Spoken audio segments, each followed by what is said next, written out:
Hello everyone, welcome to SL hill classes. तो दोस्तों, आज हम लेके आए हैं 2024-25 के मोस्ट इम्पोर्टेंट क्वेश्चन जो कि पेपर में आने के चांस है। तो आइए आज इन्हीं को सॉल्व करेंगे। तो चलिए वीडियो शुरू करते हैं। देखिए, पहला सवाल कह रहा है किन्हीं दो संख्याओं का एलसीएम 60 है और एचसीएफ 3 है और एक संख्या 12 है, तो हमें दूसरी संख्या ज्ञात करनी है। ठीक है दोस्तों,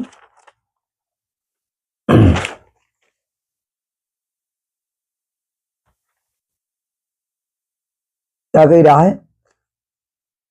एक संख्या का एलसीएम दोबारा समझ लीजिए, किन्हीं दो संख्याओं का एलसीएम 60 है, एचसीएफ 3 है, एक संख्या 12 है, तो हमें दूसरी निकालना है। यानी हमको दिया गया है ए का मान 12, क्योंकि एक संख्या क्या है 12 और बी की वैल्यू हमको क्या करनी है, निकालनी है। और एलसीएम दिया गया है दोनों का, यानी ए कामा बी का एलसीएम है 60 और एचसीएफ है आपका ए कामा बी का 3। तो हम लोग क्या फार्मूला जानते हैं, होता है एलसीएम ए कामा बी बराबर ए क्रॉस बी बटा एचसीएफ ए कामा बी। यही तो होता है। एलसीएम ए कामा बी का कितना दिया गया है 60, ए का मान कितना दिया गया है 12, बी का मान हमको निकालना है और एचसीएफ कितना दिया गया है 3। काट दोगे 3 चौको 12, तो कितना बन गया 60 बराबर 4 बी, और 4 से काट दोगे तो ये कितना आ जाएगा 15, यानी बी का मान आ जाएगा 15। तो दूसरी संख्या दोस्तों क्या हो जाएगी 15 हो जाएगी, यानी ऑप्शन कौन सा सही हो जाएगा, बी। कितना इजी था। अगला सवाल देखिए, अगला कह रहा है एक शून्योत्तर परमेय संख्या और एक अपरमेय संख्या का गुणनफल होता है, सदैव अपरमेय होता है, सदैव परमेय संख्या होती है, परमेय या अपरमेय संख्या होती है, या एक होती है। तो दोस्तों क्या होता है, सदैव अपरमेय संख्या होता है। क्यों, आइए समझ लेते हैं। एक परमेय संख्या ले लो, हमने ले लिया 2, एक अपरमेय संख्या ले लो, हमने ले लिया 5। जब इनका गुणा करोगे तो 2√5 बन जाएगा, और 2√5 हमेशा क्या होती है, अपरमेय संख्या होती है। तो इस वजह से सदैव क्या होगा, अपरमेय। अगला कह रहा है कि रेखा युग्म समीकरण इतने और इतने के हाल होंगे। आइए निकाल लेते हैं इसे।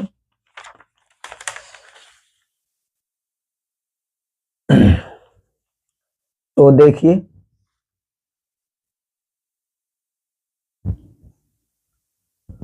अगला है दो समीकरण दिए गए हैं, एक है x प्लस 2y माइनस 5 बराबर 0, दूसरा है 4x प्लस 8y माइनस 20 बराबर 0। तो बताना है कि इसके कैसे हल होंगे।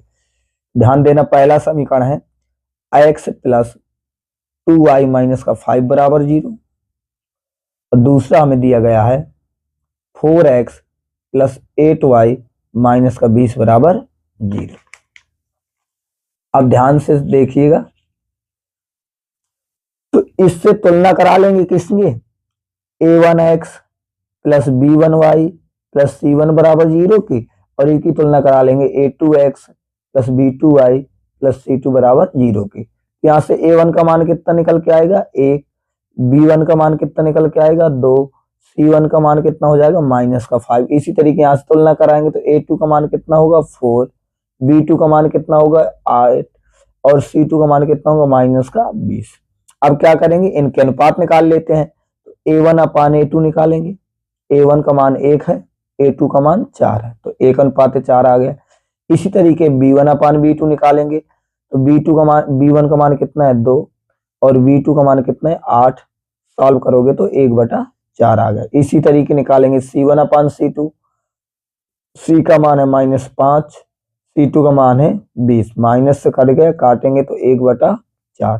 तो आप क्या देख पा रहे हैं मेरे प्यारे बच्चों, कि a1 अपान a2 बराबर b1 अपान b2 बराबर c1 अपान c2, ये तीनों क्या है आपस में बराबर है। इसका मतलब क्या हो गया, रेखाएं संपाती है। इसका मतलब है कि रेखाएं संपाती हैं। जब रेखाएं संपाती होती हैं तो क्या हुआ करता है, अपरिमित रूप से क्या होते हैं मेरे प्यारे बच्चों, अनेक हल होते हैं। यानी ये क्या सही हो जाएगा, अपरिमित रूप से अनेक हल होंगे। कौन सा ऑप्शन सही हो जाएगा इसमें, अपरिमित रूप से अनेक हल होंगे, यानी ऑप्शन नंबर बी सही हो जाएगा। अगला क्या कह रहा है, वह सबसे बड़ी संख्या जिसमें 70 और 125 को विभाजित करने पर क्रमशः शेषफल 5 और 8 प्राप्त होता है। सबसे बड़ी संख्या, तो जब दोस्तों इस तरीके के सवाल हो तो जब लिख जाए शेषफल, तो इन शेषफल को क्या किया जाता है, पहले इन संख्याओं में घटा दो। सबसे बड़ी संख्या पूछ रहा है, इसका मतलब है आपको HCF निकालना है। अगर सबसे छोटी के देता तो क्या निकालना था, LCM निकालना था। बात समझ आ रही है ना मेरे बच्चों। सबसे बड़ी संख्या यानी पूछ रहा है, यानी हमें HCF निकालना है। कैसे, तो देखो सवाल बहुत इजी है, इसी में चलो सॉल्व कर देते हैं। सबसे पहले क्या करेंगे, 70 में कितना शेषफल था, 5, घटा देंगे, कितना बचा 65। अगली संख्या का है 125, 8 घटा देंगे तो कितना बचेगा 117। तो अब हमें 65 और 117 का क्या निकालना है, HCF। आप लोग जानते हैं जब 65 और 117 का HCF निकालेंगे यानी मासा निकालेंगे तो कितना निकल के आएगा, 13 निकल के आएगा। तो ऑप्शन नंबर कौन सा सही हो जाएगा, ए सही हो जाएगा। अगला, 3 के प्रथम 5 गुणजों का योग, 3 के प्रथम 5 गुणजों का योग, तो देख लीजिए इसे भी लिख लेंगे, 3 के प्रथम 5 गुणज, तो 3 के प्रथम 5 गुणज कौन हो जाएंगे, 3 इंटू 1 बराबर 3, 3 इंटू 2 बराबर 6, 3 इंटू 3 बराबर 9, 3 इंटू 4 बराबर 12 और 3 इंटू 5 बराबर 15। तो क्या बन गया, 3, 6, 9, 12, 15। तो अब देखो इन सभी का योग पूछ रहा था, तो चाहे तो आप इसे डायरेक्ट कर दो, ऑप्शन में है, या फिर हम AP से भी लगा सकते हैं। किससे, AP से। तो हम क्या करेंगे, यहां पर टाइम में AP यानी ये A का मान कितना हो जाएगा 3, D का मान कितना हो जाएगा 3 और N का मान कितना है 5। तो कौन सा फार्मूला लगा देंगे, SN बराबर N/2 2A plus N-1 into D। इससे भी आंसर आ सकता है, तो इससे आंसर आप लोग करोगे, ठीक है ना, आप लोग करके निकाल लेना। हम डायरेक्ट कर दे रहे हैं, डायरेक्ट इनको जोड़ दे रहे हैं, तो कितना आ जाएगा, 9 6 कितना होता है 15, 15 15 30 और 12 3 15, यानी टोटल हो जाएगा 45 45। तो ऑप्शन नंबर कौन सा सही हो जाएगा मेरे प्यारे बच्चों, ए। आप लोग उससे फार्मूले से आप लोग निकाल सकते हैं, ठीक। अगला सवाल क्या कह रहा है, द्विघात समीकरण 2x² माइनस 4x प्लस 3 बराबर 0 के बारे में निम्न कथनों पर विचार कीजिए। यानी क्या है, ये कथन दिए गए हैं, दिए गए समीकरण के विविक्तकर शून्य से कम है, समीकरण के कोई मूल वास्तविक नहीं है, समीकरण के विविक्तकर शून्य है, समीकरण के मूल वास्तविक है। तो आइए सबसे पहले इस समीकरण के विविक्तकर निकाल लेते हैं। तो समीकरण हमको दिया गया है 2x² माइनस का 4x प्लस का 3 बराबर 0। सबसे पहले इसकी तुलना कराएंगे किससे, ax² plus bx plus c बराबर 0 से। तो a बराबर 2, b बराबर -4, c बराबर 3। अब हम निकालेंगे विविक्तकर, तो क्या होता है, d बराबर b² माइनस 4ac, तो d बराबर b का मान -4 का होल स्क्वायर, -4, a का मान कितना है 2, c का मान कितना है 3। तो कितना होता है 4 का स्क्वायर 16, -4 दूना 8 तिरका 24, घटाएंगे तो आएगा -8, यानी d क्या आ गया -8। अतः जो आपकी d वैल्यू है वो क्या है, 0 से छोटी है क्योंकि 8 आया है। अब डी जब 0 से छोटी है तो क्या ये पहली बात तो मूल वास्तविक नहीं है, मूल वास्तविक नहीं है, ठीक है ना। तो आइए कौन कौन सा ऑप्शन है। फिर आए कि दिए गए समीकरण के विविधकर शून्य से कम है, यस विविधकर शून्य से कम आया है कि नहीं आया, -8 आया, तो ये वाला भी ऑप्शन सही होगा। समीकरण के कोई मूल वास्तविक नहीं है, यस कोई मूल वास्तविक नहीं है, ये वाला भी सही होगा। समीकरण के विविधकर शून्य है, गलत। समीकरण के मूल वास्तविक है, गलत। यानी पहला और दूसरा सही होगा, पहला और दूसरा। कौन है इसमें, पहला और दूसरा सही है, तो यानी ऑप्शन नंबर ए सही होगा। कितना इजी था, आई होप आपको समझ में आया होगा। तो अगला देखते हैं सवाल, बस अच्छे से आपको पढ़ते रहना है। अगला सवाल क्या है, AOBC एक आयत है जिसके 3 शीर्ष AOB दिए गए हैं, इनका विकर्ण निकालना है। चलिए, एक हमें आयत दिया गया है जो A है, O है, B है, C है, और हमें A की वैल्यू दी गई है 0,3, O की वैल्यू दी गई है 0,0 और B की वैल्यू दी गई है 5,0। तो कई रात विकर्ण निकालो, तो विकर्ण का मतलब इनको मिला दें, और ये विकर्ण भी आयत के विकर्ण बराबर होते हैं, लेकिन इसका बिंदु पता नहीं है तो इससे नहीं मिलाएंगे। अब हमारा AB क्या बन गया, विकर्ण। AB क्या है, विकर्ण है। तो क्या करें, दो बिंदु के बीच की दूरी का सूत्र लगा दें, ये x1 y1 x2 y2। तो AB निकालेंगे तो कितना निकल के आएगा, फार्मूला क्या होता है, रूट के अंदर x1 माइनस x2 का whole square plus y2 minus y1 का होल स्क्वायर बराबर x1 का मान कितना 0 माइनस 5 का होल स्क्वायर प्लस y1 का मान कितना है 3 माइनस 0 का होल स्क्वायर। जब सॉल्व करोगे तो यहाँ पे 5 है, 5 का होल स्क्वायर 25 आएगा, यहाँ 3 है, केवल 3 का होल स्क्वायर 9 आएगा।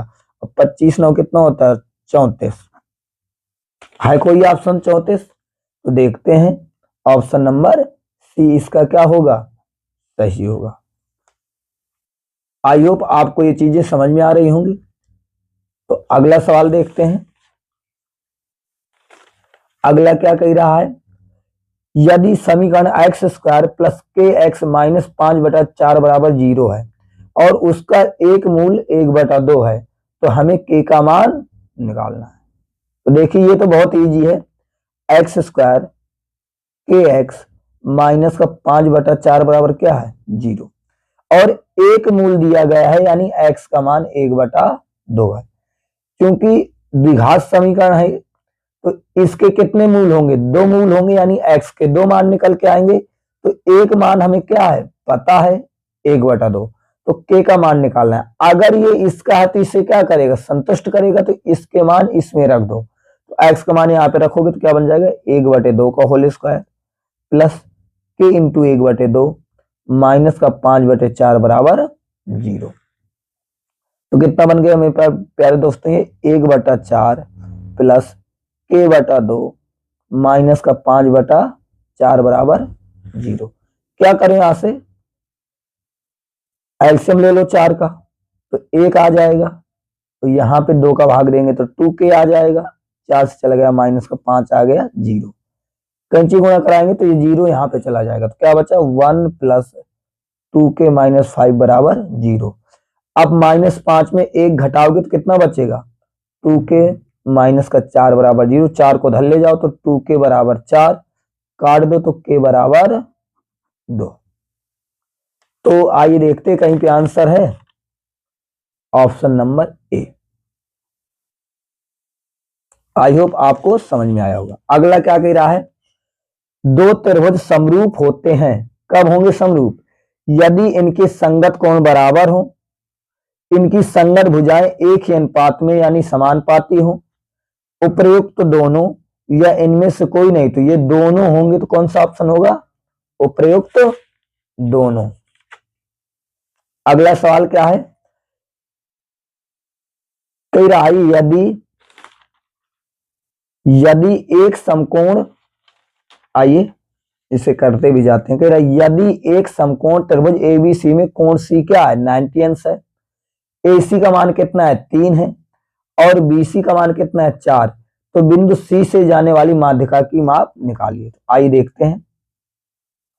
एक समकोण त्रिभुज बनाना है, ये बन गया, जिसका कोण सी क्या है समकोण है, तो ये 90 अंश हो गए यहां पर।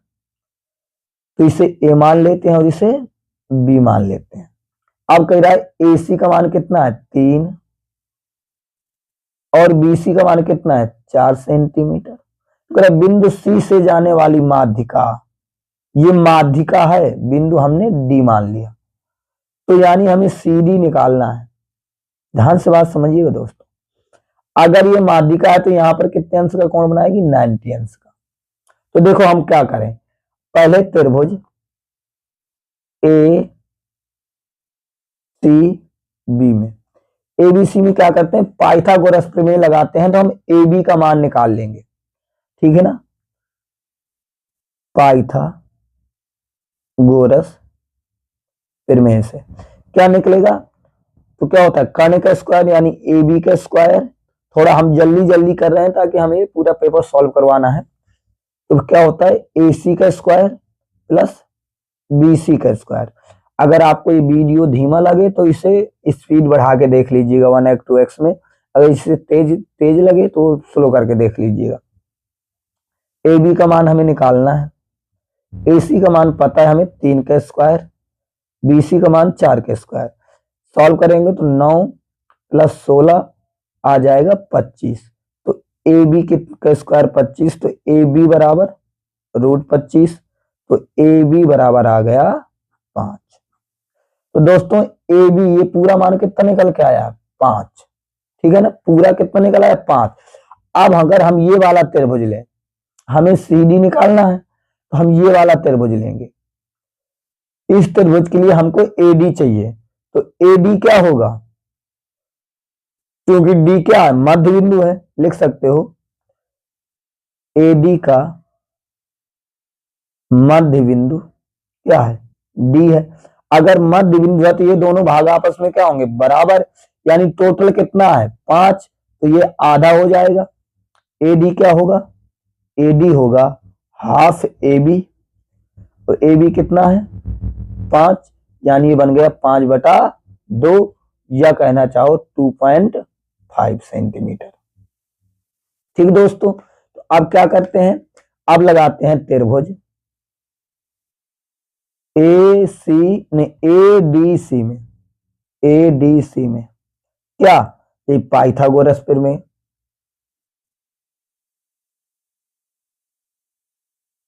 पाइथागोरस प्रमेय लगाएंगे तब क्या होगा।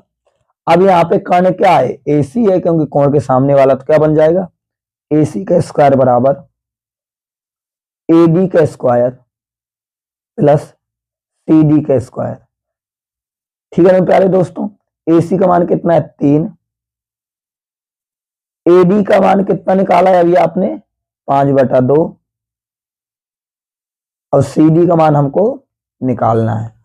ध्यान समझिएगा, ये 9 बन जाएगा, ये 25/4 प्लस सी डी स्क्वायर। क्या करें, सी डी का मान निकालना है तो इसको इस तरफ लाना पड़ेगा, तो क्या बन जाएगा 9 - 25/4 बराबर सी डी स्क्वायर। अब एलसीएम लेंगे इसके नीचे एक मान के 4 का, कितना आ जाएगा 9 चौको 36 - 25 बराबर सी डी स्क्वायर, और 36 में घटा दोगे 25 तो कितना बचेगा बताइए, तो बच जाएगा 11। कितना आ जाएगा, ये 11 आ जाएगा, तो कितना आ जाएगा 11/4, क्योंकि 25 11 36 ही होता है, तो 11/4 सी डी स्क्वायर। बात समझ में आ रही है ना। अब यहाँ पे क्या पूछा है, सी से जाने वाली माध्यिका, तो अब इनका मान निकाल लो। जब मान निकालोगे तो कितना आ जाएगा, सी डी का मान 5/2 2.5 सही था। करोगे या ऐसे कर लो, तो देखिए कितना आ गया, सी डी का मान आ जाएगा रूट के अंदर 11/4, रूट के अंदर 11/4, 11/4 का चाहो तो आप भाग दे लो पहले, तो कितना आ जाएगा, 4 का भाग जब 11 में दोगे तो 4 दूना 8, 3 पॉइंट लगा के 4 सत्ते 28, 2 4 पंचे 20, तो सी डी बराबर कितना आ गया, 2.75 रूट के अंदर कितना आ गया, 2.75 रूट के अंदर। जब इसे तुम बाहर निकालोगे रूट के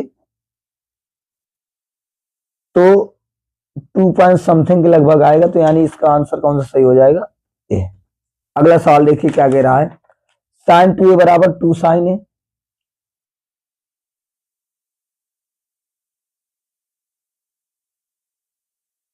तब सत्य होगा ए किसके बराबर होगा, तो बहुत इजी है, साइन 2a तो 2 साइन का क्या लिख सकते हो, 2 sign A into cos A बराबर 2 साइन ए, क्लियर है।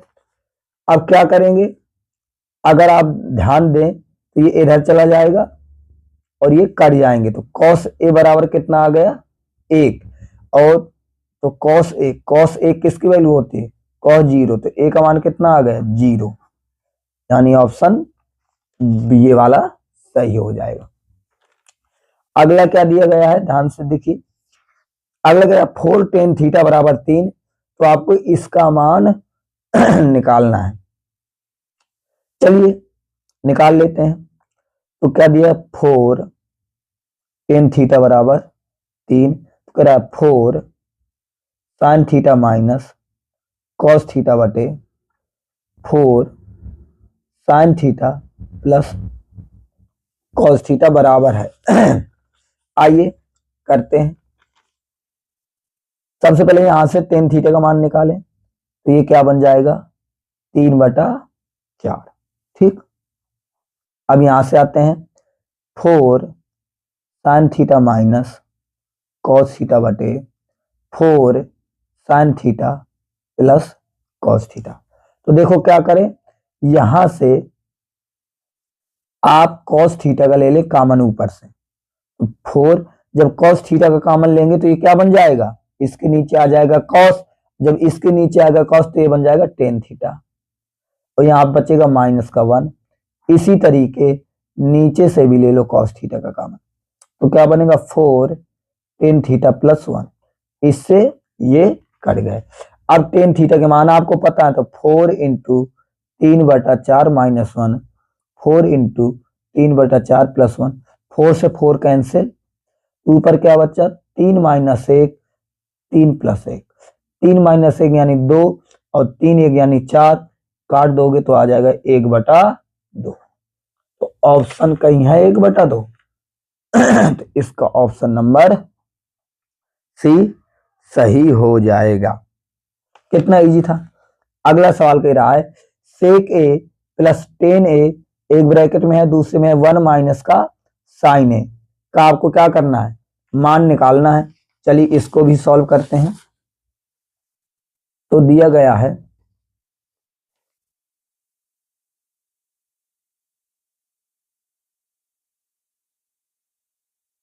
सेक ए प्लस tan ए, और अदर ब्रैकेट में दिया गया है 1 माइनस का साइन ए। इसको सॉल्व करना है तो सबसे पहले इसे क्या करें, साइन कॉस में बदल लें, ये बन जाएगा 1 कॉस ए, तो ये बन जाएगा साइन ए बटे कॉस ए। इसे ऐसे कैसे लिखे रहे, ध्यान से। अब नीचे क्या करेंगे, कॉस ए का ले लेंगे एलसीएम, तो ऊपर आ जाएगा 1 प्लस साइन ए, और है 1 माइनस का साइन ए। क्लियर है। अब यहाँ आप ध्यान दीजिए, ये एक ब्रैकेट में प्लस है और एक ब्रैकेट में माइनस है, तो ए पे ए स्क्वायर माइनस बी स्क्वायर का तो क्या बन जाएगा, 1 का स्क्वायर 1 माइनस साइन स्क्वायर ए बटा कॉस ए। और 1 माइनस साइन स्क्वायर क्या होता है, कॉस स्क्वायर ए बटा कॉस ए, एक कॉस से कॉस कट गया तो कितना आ गया, कॉस ए। यानी कोई ऑप्शन है इसका सही, तो आइए देख लेते हैं। ऑप्शन नंबर इसका सही है कॉस ए, यानी डी।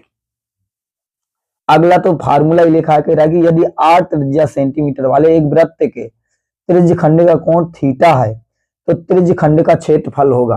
तो क्या होता है, जब कोण थीटा होता है तो क्या होता है क्षेत्रफल, थीटा बटे 360 इंटू पाई आर स्क्वायर है कहीं पे, थीटा बटे 360 पाई आर स्क्वायर, थीटा बटे 360 पाई आर स्क्वायर, थीटा बटे 100 सॉरी ये क्या लिखा है, थीटा बटे 360 पाई आर स्क्वायर, यही सूत्र होता है, ऑप्शन ये सही हो जाएगा। ये सब क्या है, गलत लिखे हैं, तो ऑप्शन नंबर ए।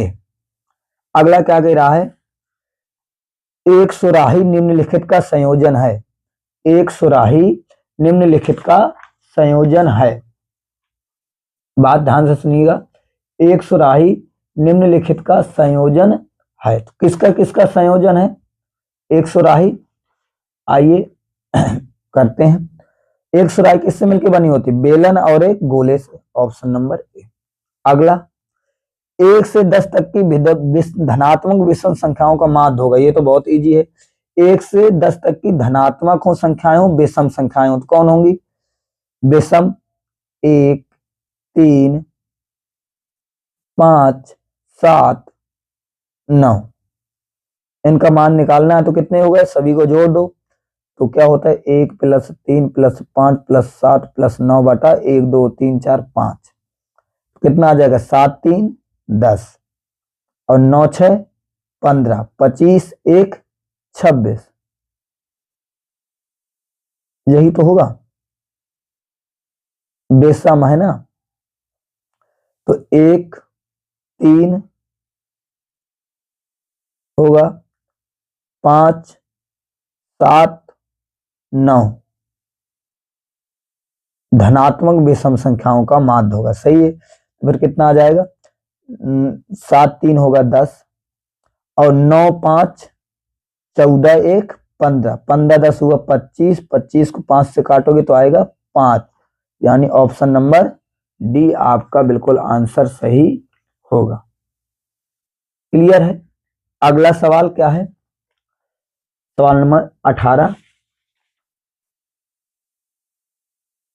कुछ सवाल इसी में लगा देंगे, कह रहा आंकड़ा 13 15 16 17 19 20 की माध्यिका होगी। चलिए माध्यिका निकालनी है, तो माध्यिका का सूत्र क्या होता है, तो अगला देख लीजिए,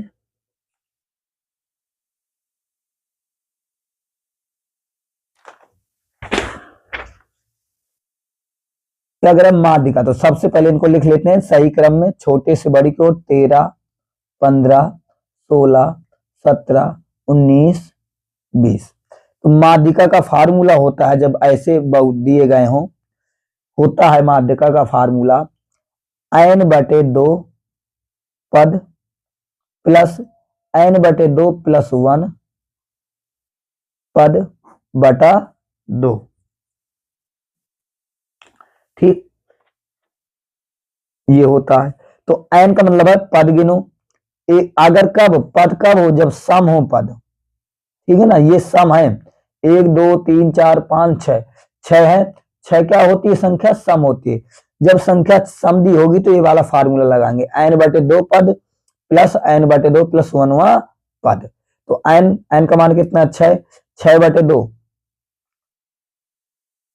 पद प्लस 6/2 + 1 पद बटा 2, 6/2 का मतलब है 30वां पद, ठीक है ना, और 6 में 2 गाओ, ये आ जाएगा 4वां पद बटा 2, तीसरा पद कितना है 16, चौथा पद कितना है 17 बटा 2, 7 3 आ जाएगा 33 बटा 2, ऑप्शन है कहीं पे, ऑप्शन नंबर सी। कितना इजी था।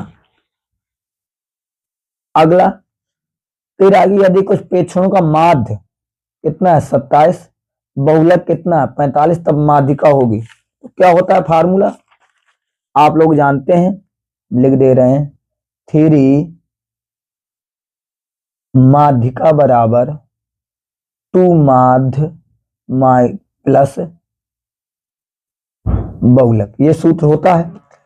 हमें माध्यिका निकालनी है, तो आ जाएगा 3 माध्यिका बराबर 2, माध्य कितना है 27, बहुलक कितना है 45, 27 दूना 54 प्लस 45, सॉल्व करें तो कितना आएगा 99। और ये क्या है 3 माध्यिका, हमें निकालना है माध्यिका, आ जाएगा 99/3, काट दोगे 33, ऑप्शन नंबर बी सही होगा। अगला सवाल,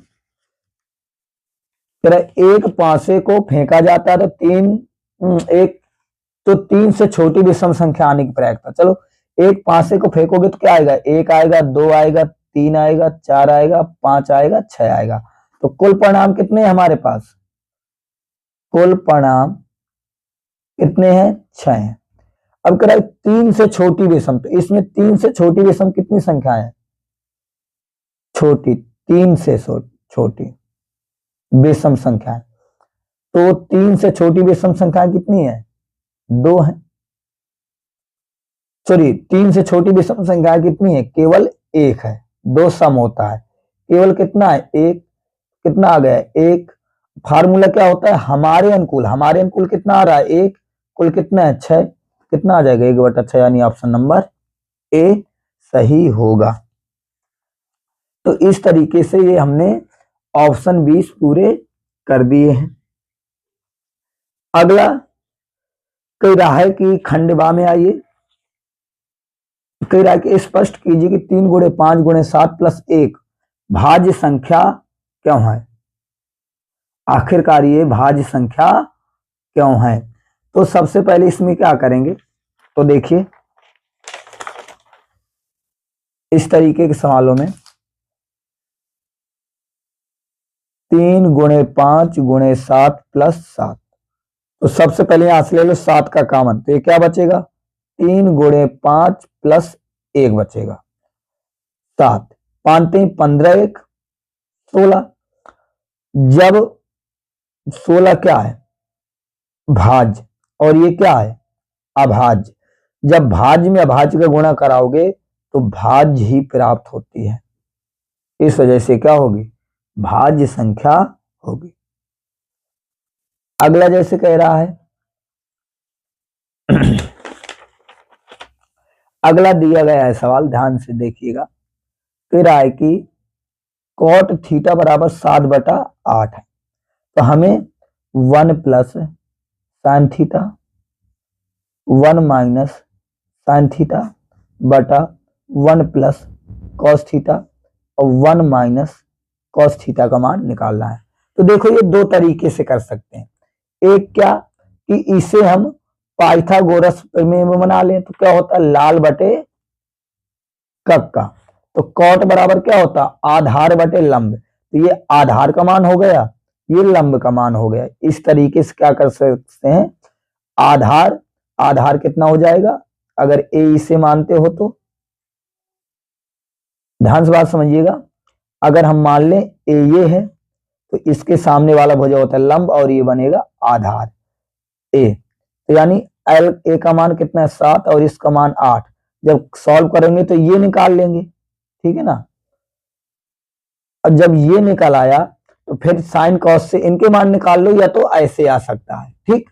अगर ऐसे नहीं करना तो इसको ही सॉल्व करते हैं, एक में प्लस लिखा एक में माइनस, तो ऊपर क्या बन जाएगा 1 माइनस का साइन स्क्वायर थीटा, और नीचे एक में प्लस लिखा एक में माइनस, तो क्या बन जाएगा 1 माइनस का कॉस स्क्वायर थीटा। अब 1 माइनस साइन स्क्वायर थीटा क्या होता है कॉस स्क्वायर थीटा, अब 1 माइनस कॉस स्क्वायर थीटा क्या होता है साइन स्क्वायर थीटा। इससे तो सभी को पता है, सब लोग निकाल लोगे। और साइन बटे कॉस क्या होता है कॉट स्क्वायर थीटा, और कॉट का मान कितना है 7/8 का होल स्क्वायर, यानी 49/64, इसका क्या आ जाएगा आंसर। तो इस तरीके से भी हम लोग कर सकते हैं। आई होप आपको समझ में आ रहा होगा। तो अगला क्या कह रहा है, अगला सवाल, दो घनों जिनमें प्रत्येक का आयतन कितना है 64 है, इस संलग्न फलकों को मिलाकर एक ठोस बनाया जाता है, तो इससे प्राप्त घनाभ का पृष्ठीय क्षेत्रफल निकालिए। तो ध्यान देना, एक घन ये दिए गए हैं, ध्यान समझिएगा, ए के घन क्या है, ये है इस तरीके का, एक क्या दूसरा घन दिया गया है। अब जब हम इनको मिला देते हैं तो एक हमारा घनाभ बनता है इस तरीके से।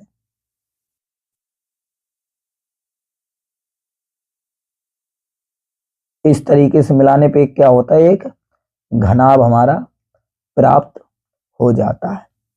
ठीक है ना, ध्यान से इस तरीके का हमें आकृति प्राप्त हो जाती है, दोनों को हमने जोड़ दिया। तो ठीक, अब कह रहा है कि इसका जो घनाभ है, तो घनाभ का पृष्ठीय क्षेत्रफल निकालना है।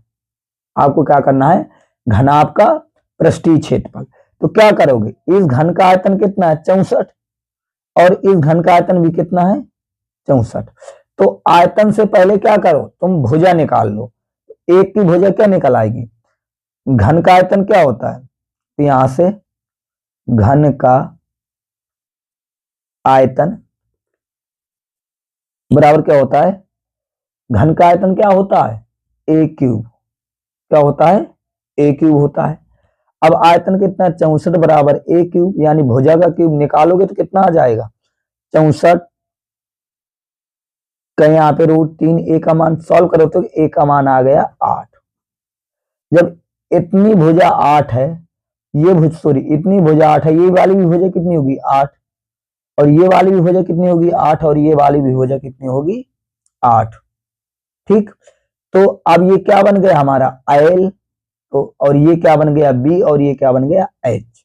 तो घनाभ का पृष्ठीय क्षेत्रफल क्या होता है, आप लगा दीजिए, घनाभ का पृष्ठीय क्षेत्रफल होता है, क्या होता है 2LB + BH + HL, ये होता है घनाभ का। तो देखो हम यहाँ पे समझा रहे हैं केवल, ठीक है ना, हम कोई सीक्वेंस नहीं बता रहे, समझा रहे हैं। तब क्या करोगे, 2L का मान कितना हो जाएगा 8 8 8 16 16 × 8 प्लस B का मान कितना है 8 × 8 प्लस H × 16। इसको सॉल्व कर लेना, क्या आ जाएगा आंसर।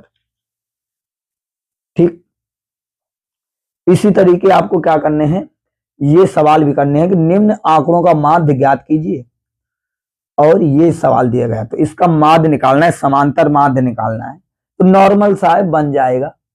और अगला जैसे कह बिंदु इतने इतने इतने इसको जोड़ने वाले रेखाखंड किस अनुपात में विभाजित करते हैं। ठीक, तो आज की वीडियो इतने ही रखते हैं, इनको अपना सॉल्व करिएगा और अपने आप चाहो तो हम तुम्हें और पूरा पेपर दिखा दें, सॉल्व करिएगा। फिर इनमें जो ना बने तो हमसे पूछ लीजिएगा, नहीं हम बनाएंगे तो वीडियो बहुत लंबी होती जाएगी, या फिर हम दूसरी वीडियो में बना के भेज देंगे इनके सलूशन। देख लीजिए, ये सभी सवाल हैं, इनको पढ़ लीजिए और इन्हें अपने आप करना है। ठीक, ये सवाल हो गए और अगले सवाल ये हैं, तो ये अपने आप लोगों को करने हैं। ठीक, ये कर लीजिएगा, ना करें तो हम फिर एक दूसरी वीडियो बना के भेज देंगे ना, ये वीडियो बनाएंगे तो बहुत लंबी हो जाएगी। तो आई होप आपको समझ में आया होगा। तो बस आज की वीडियो में इतना ही रहेगा। अगर आपको वीडियो पसंद आई तो वीडियो को लाइक करें, शेयर करें, और अगर आपने अभी तक आपने हमारे चैनल को सब्सक्राइब नहीं किया तो प्लीज सब्सक्राइब कर ले। ऐसे जुड़ना है, अभी आपको कल आपका पेपर है 1 मार्च को, तो आपको ये वीडियो इसी तरीके की मिलती रहेंगी, 1-2 वीडियो और मोस्ट इंपोर्टेंट क्वेश्चन के साथ।